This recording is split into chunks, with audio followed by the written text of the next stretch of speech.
명량법률협회에서 한국어부를 담당하고 있는 주성철 목사입니다. 계속해서 목공소, 목회공동연구소, 그래서 주성철의 미국 이야기 이렇게 해서 본 협회에서 다루어지는 여러 가지 많은 법적인 이유와 그 내용들 또 이런 것을 감추려서 여러분들한테 소식을 전하고 있습니다. 지금 우리가 계속 시리즈로 보는 것 가운데 CPS 요원이 여러분들의 문을 두드리기 전에 무엇을 준비해야 될 것인가, 그런 제목으로 CPS 요원과 사회복지사 그리고 부모 이런 관계를 계속 보면서 오늘 그 마지막 시간을 보내고 있습니다. 그런데 이제 오늘 9번째로 말씀을 드리겠는데, 먼저 여러분들께서 좋아요, 구독, 그 다음에 알림 꼭 좀 정해주시면 저희 사역하는데 많은 도움이 되겠습니다. 9번째로 말씀드릴 것은 뭐냐면 교육적 태만과 아동들의 퇴학 이랬습니다. 이건 또 무슨 소리냐 이랬을 때, 교육적 태만은 일부 주에서는 아동을 퇴학하게 하는 근거가 될 수 있다 그랬습니다. 그러니까 이 배우기를 꺼려하거나 배우지 않고 딴청 피우고 이제 아이가 좀 공부하는데 신경을 못 쓰게 되면 문제아로 삼게 됩니다. 그래서 어떤 주에서는 이제 아이를 그냥 퇴학시켜서 집으로 보내는 경우가 있는데, 자녀의 학업 성취도 및 시험 점수에 대한 자세한 기록을 유지하고 쉽게 이용할 수 있도록 비치해두라. 그 얘기는 뭐냐면, 아무래도 아이들이 학교에서 공부하는 그 성적표라든가 이런 것을 여러분들께서 킵하시면서 아이가 성적이 내려갔을 때 왜 아이가 성적이 내려갔을까 신경을 좀 써야 되고, 무조건 닥달해가지고 너 왜 공부 안 해? 공부 안 하니까 이렇게 점수가 떨어지잖아.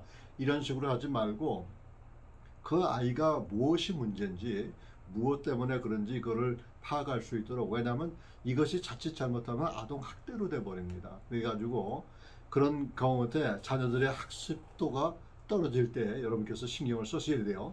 그러니까 자녀가 독립적 사립학교 학습 커리큘럼에 등록되어 있는 경우 사회복지사가 자녀의 학업 수준 및 프로그램을 인지하도록 준비하라. 그 얘기는 다시 말해서 이 사회복지사가 와서 아이들의 교육이 어떻게 됐느냐 했을 때 뭐 아무런 증거 없이 뭐 이러쿵저러쿵 얘기해봐야 소용이 없습니다. 근데 그분들한테 얘기할 수 있는 것은 증거물이 있어야 돼요. 그 얘기는 다시 말해서 학교 성적표와 그거 성적표를 바라보고서 내가 어떤 일을 했는지, 그 다음에 선생님을 컨택한지 언제 컨택했는지, 이런 것을 좀 귀찮지만은 이렇게 자세히 적어 놓으면요, 이 사회복지사가 이렇게 왔을 때 이게 많은 것 같을 때 부모가 아이들의 교육에 저하되는 것을 보고 또 교육적 태만을 보고서 이거를 얼마든지 이제 이해가 답니다. 근데 이런 것도 없이 그냥 얘기한다 그러면 이게 그 사회복지사들한테 먹여 들어가지가 않아요. 그래서 자녀가 자신의 연령에 대해서 권장 수술에 참여할 경우 의사나 치료사가 자녀사의 특수 요구 사항이 있는지 없는지를 평가하라는 얘기. 그러니까 아이들이 갑자기 교육이 태만해지던가 또 문제가 있을 경우에 우선 제가 지난번에 말씀드렸지만은 주치의한테 먼저 말씀을 드리고, 그 주치의가 검진한 다음에 이 아이는 아무래도 정신과 의사하고 좀 상담을 해야 되겠다, 아니면은 상담자와 상담을 해야 되겠다, 이런 진단을 내리게 되면은 그 진단대로 치료를 하게 되면 됩니다. 근데 그냥 방치해 두면은 이게 부모의 책임으로 된다는 얘기입니다. 그래서 그렇게 되고, 자, 10번째로 자녀에게 성별 또는 성행위 문제가 있을 경우 홈스쿨링을 격리하며 심리학자와 상담을 시작하기 바란다, 그런 얘기예요.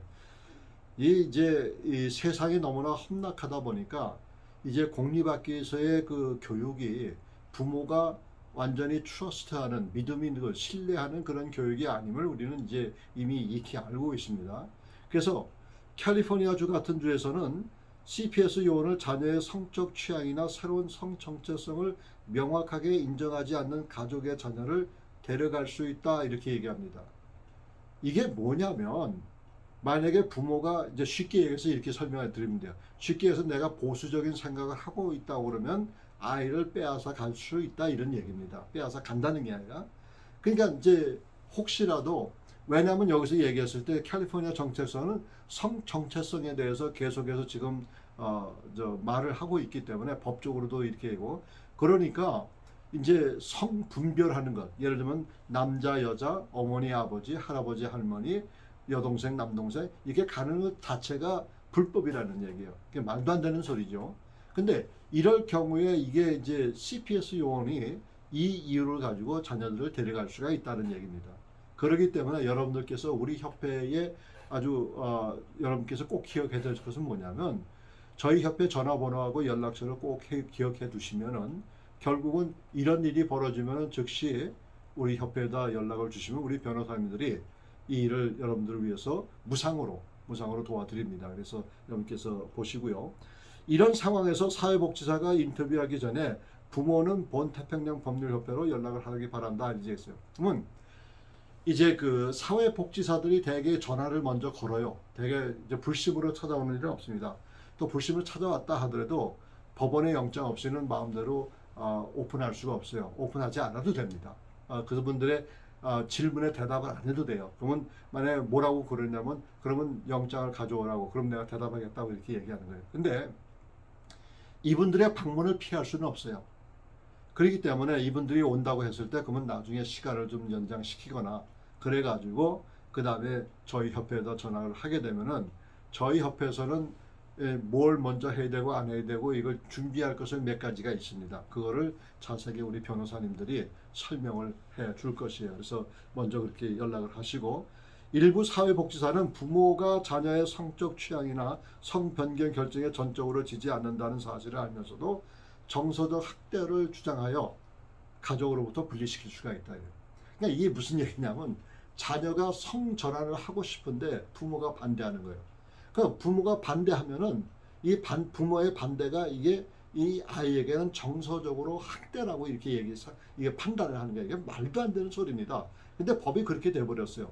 그러니까 이럴 경우에도 여러분들 미리 아셨다가 저희 협회에다 전화를 하시면은 저희 변호사님들이 여러분들 대신해서 법원에서 증언을 하시게 됩니다. 그런 얘기고 지역에 있는 성직자들에게 뭐냐면 면허 있는 카운슬러나 심리학자들 소개봐라 적절한 상담을 하도록 한다.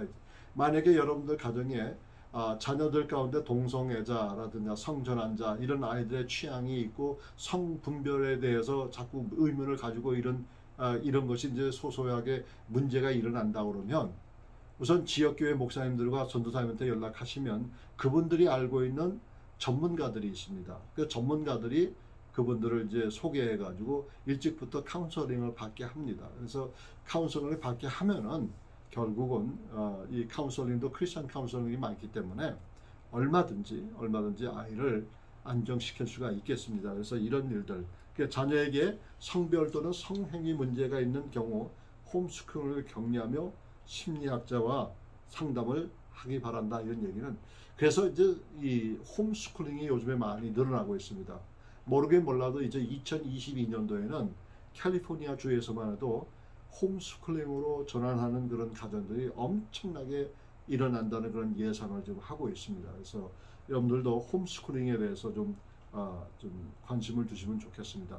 언젠가 한번 또 홈스쿨링에 대해서 좀 말씀을 좀 드리도록 하겠습니다. 자, 11번째. 깨끗하고 안전하며 건강한 생활을 유지하라 이런 얘기예요.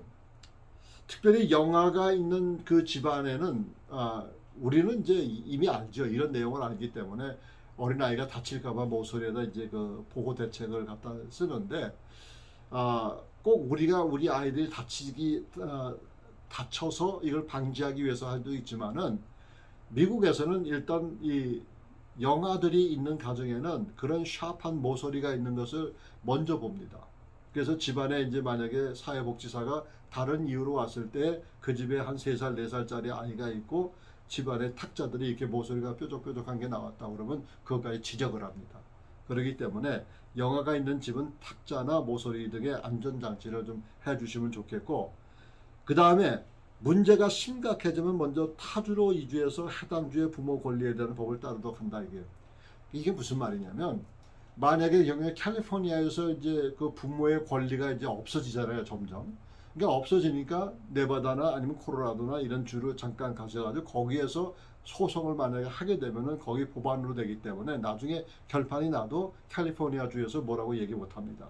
그러니까 이게 부모의 권리가 얼마나 소중한데 이 캘리포니아 주에서는 부모의 권리에 대해서 상당히 약화시키는 그 일을 지금 하고 있습니다. 그러니까 성 정체성에 대해서 이야기하면서도 이런 얘기하잖아요.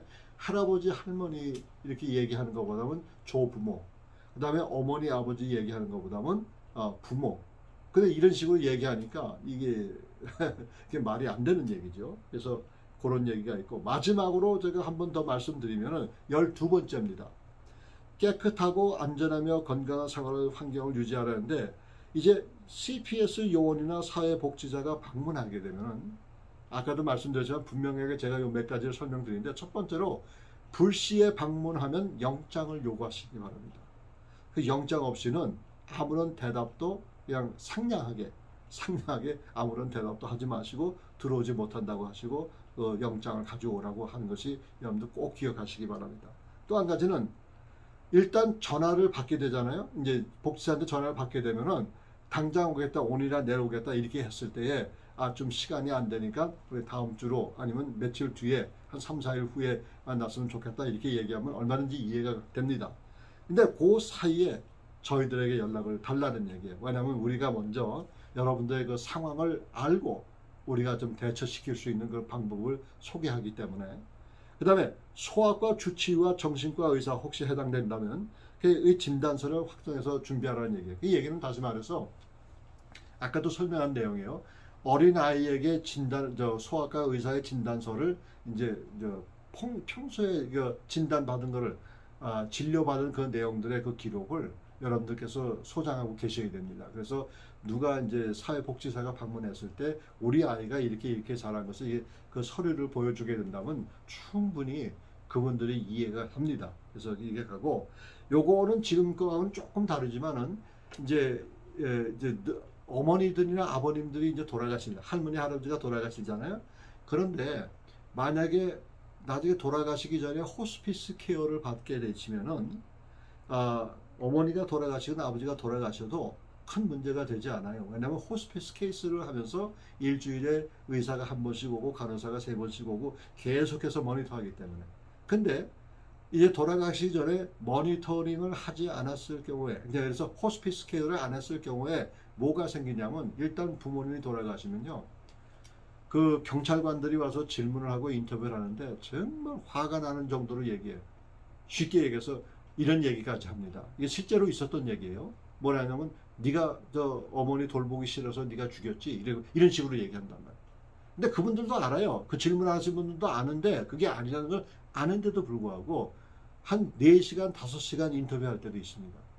그래서 만약에 어머니가 아버지네 부모님들이 좀 컨디션이 안 좋고 정말 그렇게 한다고 그러면 호스피스 케어를 통해서 이렇게 하면 계속, 아니면 여러분들이 계속 지속적으로 주치의가 계속 모시고 다니면서 치료를 받으시고 그 치료받은 그 레코드를 좀 가지고 계시는 게 좋겠다, 그런 얘기예요. 그래서 뭐든지 간에 CPS 요원이나 아니면은 사회복지사들이 요구하는 것은 뭐냐면 그 기록입니다. 기록이 다 말해주기 때문에 여러분들 참고하시기 바랍니다.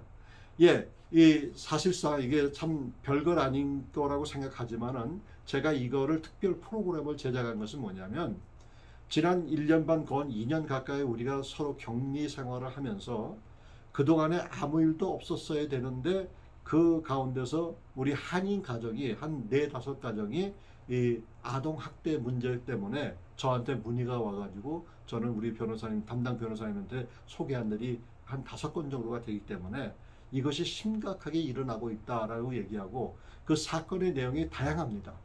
구타부터 시작해서 여러 가지 내용이 있는데, 이 구타도 사실 그게 구타가 아니라 딱이 한 대 맞은 게 어떻게 구타입니까, 그게. 그런데 이거를 구타로 이제 보고가 되고 이렇게 되다 보니까 아이가 만약에 CPS 요원에게 이제 가게 되면은 어떤 때는 9개월, 10개월 돼도 애가 집으로 못 돌아와요. 심지어는 심한 경우에는 아이가 18세가 돼야 그때 집에 돌아올 수가 있습니다. 그러니까 이 차일드 프로텍트 서비스가 얼마나 무서운 단체이고, 사회복지사들이나 이런 분들은 가정의 어떤 여러 내용들을 원치 않아요. 이야기를 듣고 싶지 않아요. 사실이 뭐냐, 팩트가 뭐냐, 이걸 가지고 이야기하기 때문에 여러분들께서 많은 도움이 됐으면 좋겠습니다. 혹시라도 여러분 도움이 필요하시면은 714-640-7471 다시 한번 말씀드릴게요. 714-640-7471로 연락 주시면은, 아니면은 rju@pji.org rju@pji.org로 간단하게 여러분들의 사연을 적어주시면은 제가 담당 변호사한테 연결시켜서 여러분들이 그 힘든 과정에, 저희 태평양 법률협회는 모든 소송은 무상으로 여러분들 드리고, 그 다음에 종교자유, 부모권리, 시민의 인권 옹호에 대한 그 케이스는 우리가 다 무상으로 보고 있습니다. 여러분들 감사합니다. 오늘 여기까지 하겠습니다.